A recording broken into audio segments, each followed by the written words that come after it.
All right, y'all, it's Master Duel Banlist time. I'm recording this one off stream because I don't know when else I'm going to be able to react to it on stream, but I just wanted to get my initial reaction out there and my thoughts on this newest Banlist update. It was expected to be the big one after the Worlds qualifier has now ended. I feel like everyone, myself included, was expecting this one to be a little bit on the bigger side, so let us see if they delivered, and let's discuss some of these changes. The first thing we have is that we're getting Time Seal and Glow Up Bulb back to 3. I believe these cards were even not craftable beforehand. I'm not entirely sure if that's true. But both of these cards, I believe, are fine to be unlimited. I'm just getting out the less important stuff out of the way. I believe Time Seal is probably an unplayable card in most decks.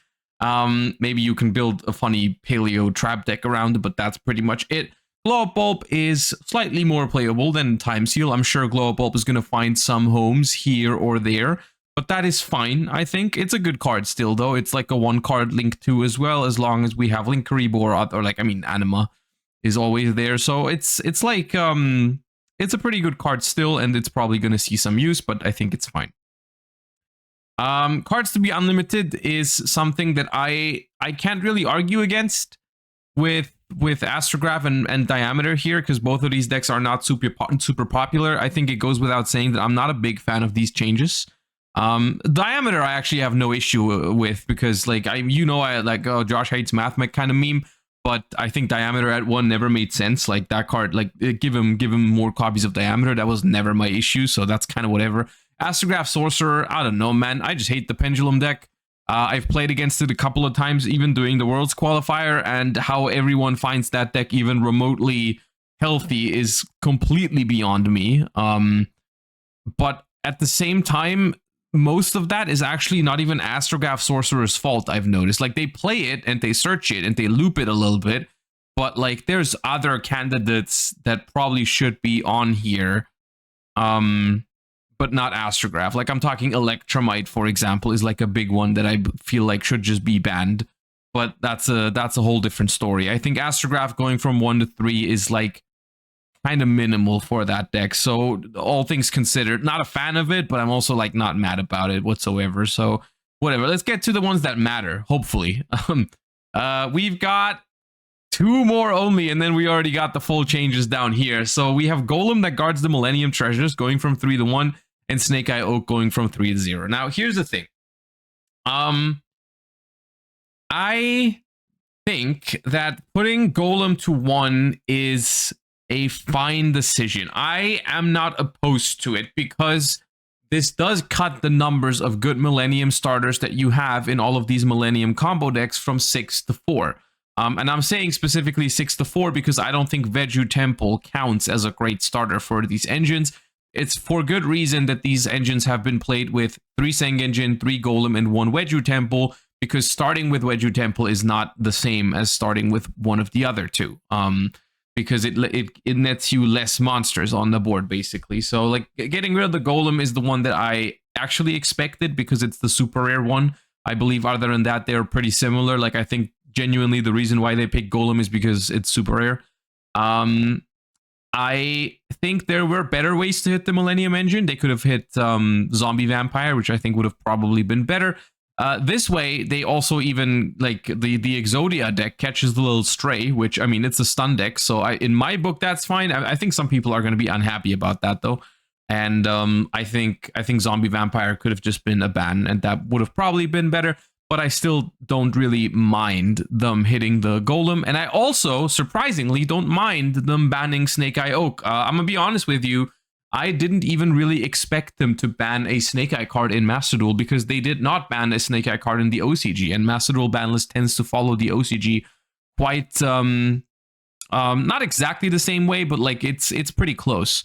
And I was kind of afraid that their logic might be like, oh, we're getting Ryziel Malice at some point soon. I don't know exactly when, but like we're getting those decks soon, and they're going to phase out Snake Eye naturally because they're just like better or full power.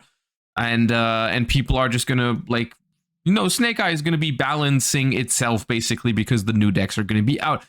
I don't like that logic, because I think Snake Eye at the power level it's at right now still deserves a hit. So I am happy to see Snake Eye Oak being banned. I do think this matters. Obviously, people out there have been saying like, oh, they're just doing this one because it's a common and you don't get any dust back, which is probably true. It's probably the reason, and they could have probably done better. Like if they banned Flamberge or Original, that would have been better and more effective. Still, I think banning Oak is enough alongside the Golem hit to probably get rid of Millennium Snake Eye. Finally, I'm sure people are still going to try to mess around with it, but I personally think without Oak, like, it's not a starter for the deck, but like so many lines become weaker, so many things like under Droll and Lockbird, it becomes way harder to go into a Flamberge, because normally the way you would play under Droll, like either your opponent drolls you or you droll yourself after you get max seed, is like you want to go Ash into Oak, that revives the Ash, and then you can tag out into Flamberge.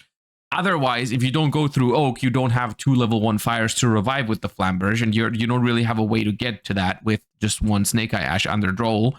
Because you can get into Poplar, but then you're stuck. You can't get into the Flamberge anymore. So, like, I think this matters. I think it's probably good enough. The fact that it's a common, like, I guess it kind of sucks, but like, it does the job. You know, it does the job, and that's the thing with these changes. In terms of Snake Eyes specifically, and I guess the Millennium Engine, I feel like these changes will do.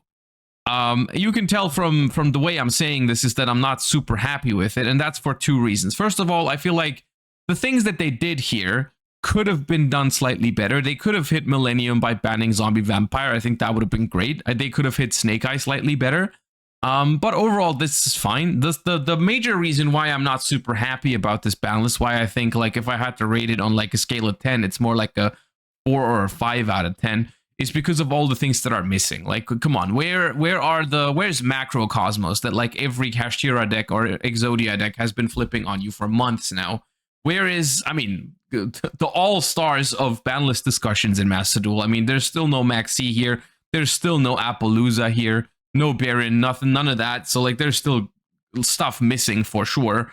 Called by the Grave is still at 2. So, like, a lot of stuff to still be unhappy about. But even some more meta-relevant things from recent, like, even from the recent Duelist Cup, you know, like, there was a very solid amount of Mermails in the top rankings. And that deck is very toxic to play against. And, like, there's nothing on here. You know, no, we've talked about different options to hit the deck, like no Moulin Glacier, no Water Statue, no Deep Sea Minstrel, no Dragoon, nothing, not even an attempt at balancing that deck, you know? Like during the Duelist Cup, I've played against so many different decks that I feel like should be addressed on a Banlist. Gimmick Puppet is a deck that you, in ranked mode, you probably don't see it very much, but at the competitive level, like you still play against it, and it's still miserable. You know, so Floodgates, and some other decks, like there's just too much missing here for me to call this a good ban list. So like this ban list only does one thing right, which is like, and even that is not even done perfectly. Like it addresses Snake Eye, cool. I mean, you know, like that's that. Tenpai also is a deck that representation wise in ranked, it's probably fine, but at the Duelist Cup level, it was still played and it was still a nuisance. And the way it is right now, it's just not going to go away if it stays in the current state. You know, they need to do something about Tenpai if it's actually meant to be like solved. It's still a problem at the moment, even though it happens less often. So I don't know. Let me know how you feel about this. I think in the short term, getting rid of Snake Eye is going to feel good. But then the more I'm going to play, I think, the more I'm going to notice all the things that they didn't do on this ban list. You know, like it's only a matter of time until I get Mermail comboed or I get Macro Cosmos or, I mean, even just Appoed or Max Seed or whatever. And I'm just going to be like, yeah, why didn't it fix that? So that's how I feel about this one. You let me know how you feel in the comments down below. Without further ado, thank you for watching and have a wonderful weekend.